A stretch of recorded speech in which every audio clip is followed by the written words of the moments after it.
Hello बच्चों, good morning. Standard 2 subject Hindi. बच्चों, अब तक के वीडियो में हमने अमात्रिक शब्द और आ से लेकर औ तक की मात्रा का अभ्यास पूरा कर लिया है। अब स्वर हमने सीखे थे, उसमें औ के बाद क्या आता है बच्चों? अन्न, और अन्न के बाद आता है अह। तो देखिए, अन्न अन्न में क्या होता है? अ के ऊपर बिंदु। क्या होता है? अ के ऊपर बिंदु है ना, शिरोरेखा ऊपर। तो हिंदी भाषा में इस बिंदु को क्या बोलते हैं? अनुस्वार। क्या बोलते हैं? अनुस्वार। और अह में अ के बाद ऐसे दो बिंदु होते हैं, तो इसको क्या बोलते हैं? विसर्ग। क्या बोलते हैं बच्चों? विसर्ग। तो किसी शब्द में ऐसा बिंदु जैसा चिन्ह दिया हो, इसको अनुस्वार बोलते हैं, और किसी शब्द के पीछे ऐसे दो बिंदु दिए हो तो इसको विसर्ग का चिन्ह बोलते हैं।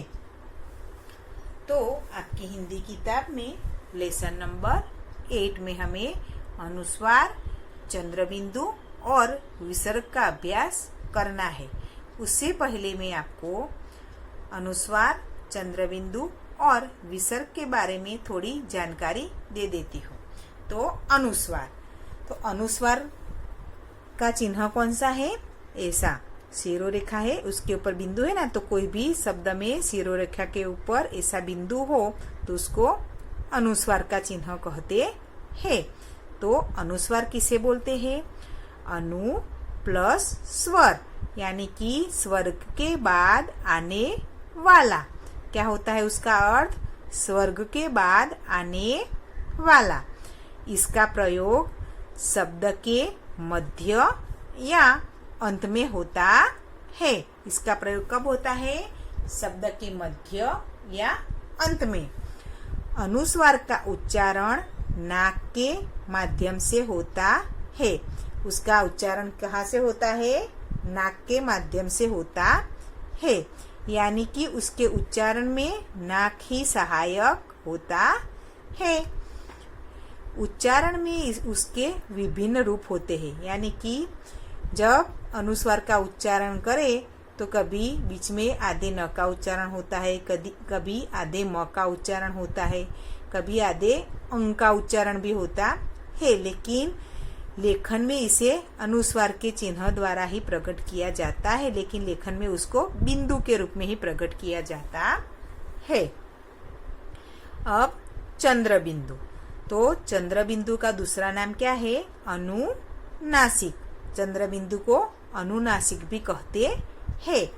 तो उसका उच्चारण नाक और मुंह के द्वारा होता है। अनुनासिक का उच्चारण किस तरह से होता है? उसका उच्चारण नाक और मुंह के द्वारा होता है।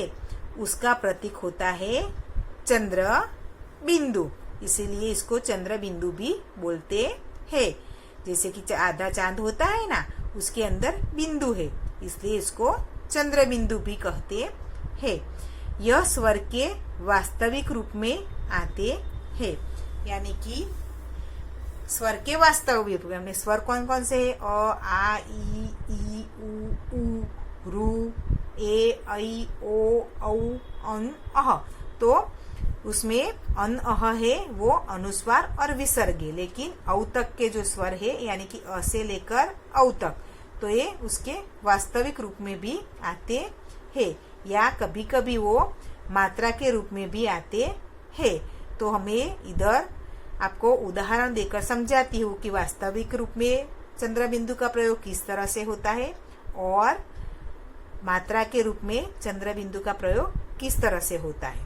तो यहाँ देखिए, ये वाले शब्द है जो 1, 2, 3, 4 और 5। तो इन 5 शब्दों में चंद्रबिंदु का वास्तविक रूप में प्रयोग हुआ है। तो यहाँ देखिए, आ, तो अ क्या है? आ स्वर है ना, अ के बाद आ आता है, तो आ के ऊपर चंद्र बिंदु लगा हुआ है, तो यहाँ स्वर का वास्तविक रूप प्रयोग किया गया है। तो आ, ला, आंवला। उसके बाद ये भी स्वर का वास्तविक रूप है और उसके ऊपर चंद्र बिंदु लगा है तो आंग न।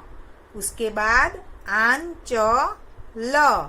उसके बाद है आंख और ऊन ट।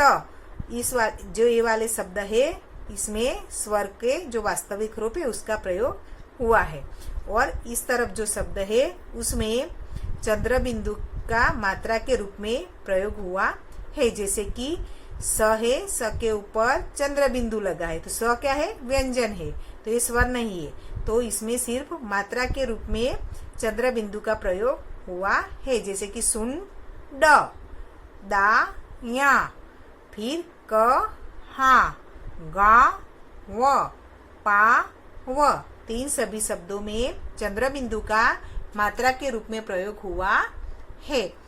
अब है विसर्ग। क्या है, चंद्र बिंदु के बाद आता है विसर्ग।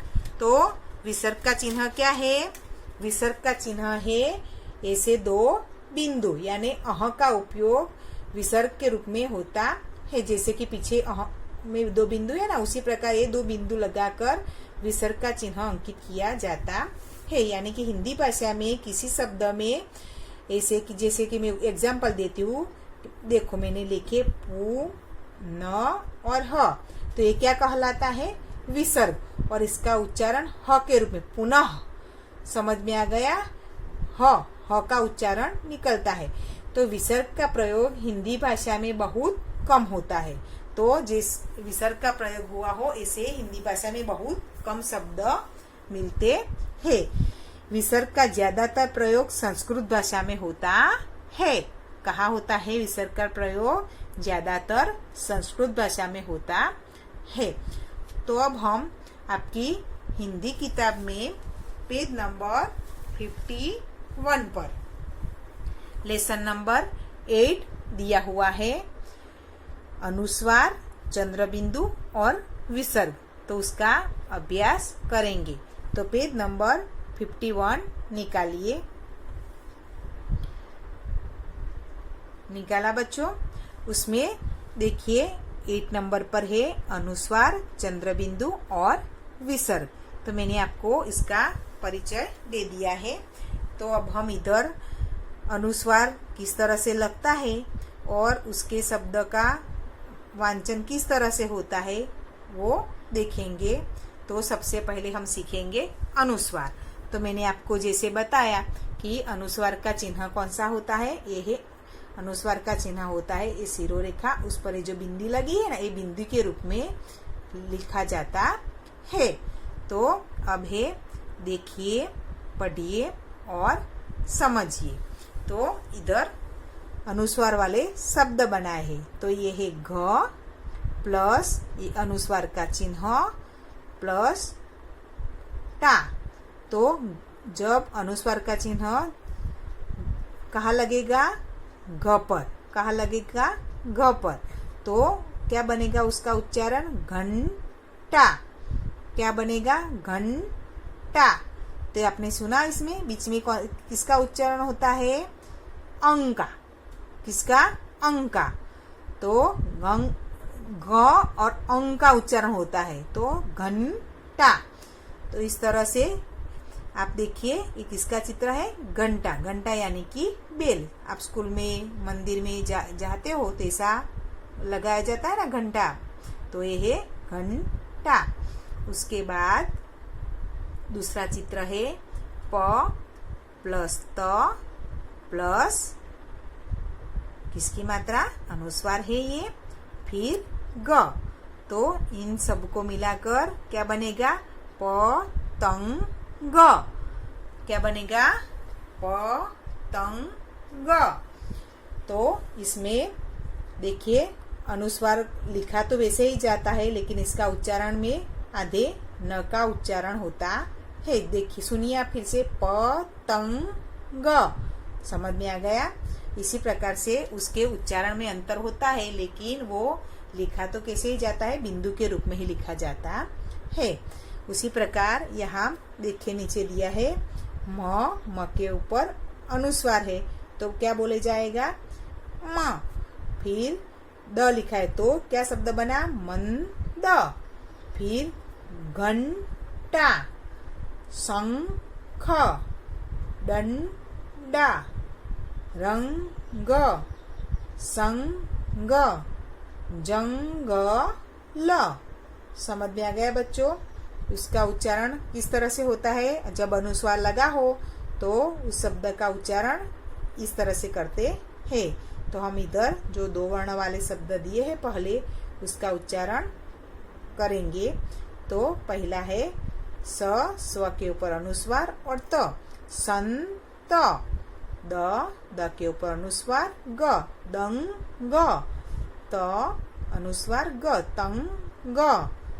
फिर वंश, पंख, कंठ, अंग, हंस, अंडा, ठंडा, चंपा, गंगा, संतरा, बंदर, सुंदर, संसार, खंभा। तो आपने देखा इस वाले शब्द में बीच में आधे म का उच्चारण निकलता है। सुनिए फिर से, खंभा, लंगूर, लंबा, पतंग। तो आपको ऐसा विचार आएगा कि इसमें कभी कभी आधे न का उच्चारण होता है, कभी आधे म का उच्चारण होता है। तो ऐसा अंतर क्यों होता है? तो जब अनुस्वार लगता है तो हमारे जो व्यंजन है उसको वर्ग के अनुसार विभाजित किया जाता है। यानी कि क वर्ग, उसके बाद च वर्ग, उसके बाद क्या आता है? ट वर्ग, प वर्ग, त वर्ग, है ना। उसी प्रकार से पंचम स्वर का प्रयोग होता है।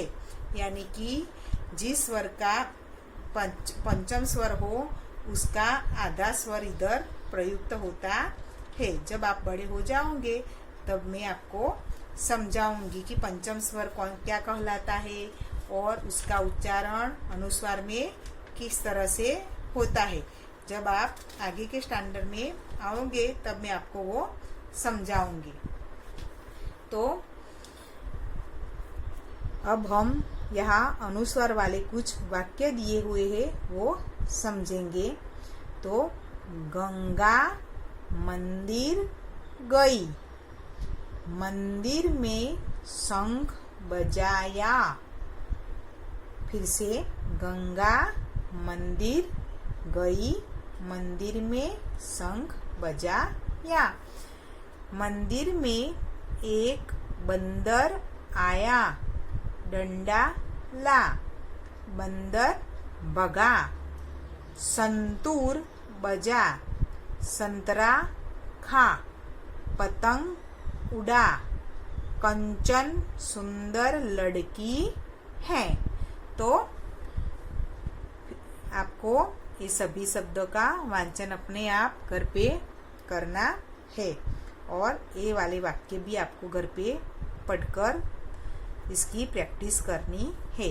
ये वाला पूरा पेज आपको अपने नोटबुक में नए पेज पर ऐसा हेडिंग लगाकर पूरा पेज लिखना है। लिखने के साथ साथ आपको ये सभी शब्दों और वाक्यों को पढ़ना है, यानी कि बोलना भी है। तो आपको समझ में आ गया अनुस्वार इसे किस तरह से लिखे जाते हैं, एक बिंदु के रूप में, और इसके उच्चारण में कभी आधे न का, कभी आधे म का, यानी पंचम स्वर जो होता है उसका प्रयोग होता है। यानी कि जो पीछे वाला वर्ण हो वो जिस वर्ग में आता हो उसके 5वें अक्षर, पंचम स्वर यानी 5वें अक्षर का बीच में उच्चारण होता है। तो वो उसकी गहराई पूर्वक हम जानकारी आगे के स्टैंडर्ड में मैं आपको दूंगी। तो अब हम अगले वीडियो में मिलेंगे। गुड बाय बच्चों।